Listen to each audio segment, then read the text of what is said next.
এই শালা চোখের পাওয়ার কত, চোখ ফুটিয়ে থাকে।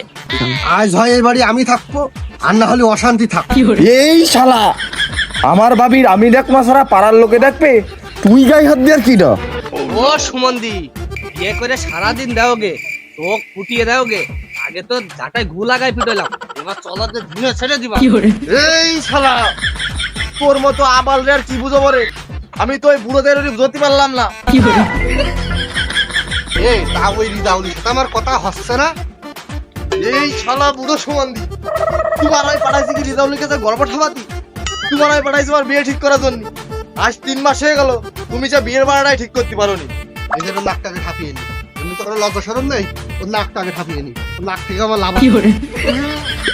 আপা নাক কেটে না, নাক কেটে না, এমনিতে বিয়ে হচ্ছে না। শুনে দাও, শুনে দাও, শুনে দাও। তুই তো মান সম্মান কিছু থুইস নি, তোর হায়া লজ্জাবোধ কিছুই নেই, তো তোর নাক থেকেও লাভ নেই। না না না আপা, নাক কেটে না, নাক কেটে না। এমনি তোমার মাথা ভেঙে পড়ে রয়েছে, আমি তোমার অবস্থা বুঝতে পারতেছি। আমি তোমার মতো হতে চাই না।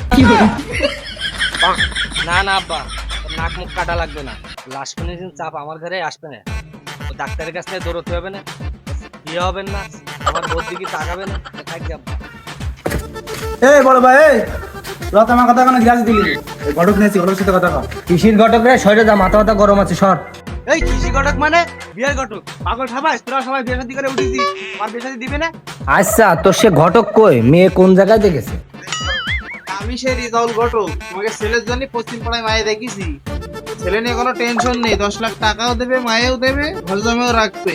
বাহ, একের মধ্যে 10, টাকাও দিচ্ছে, মেয়েও দিচ্ছে, ঘর জমা রাখছে। তা যাও বাবু, আমার ছোট ভাই নিয়ে চললো তাহলে।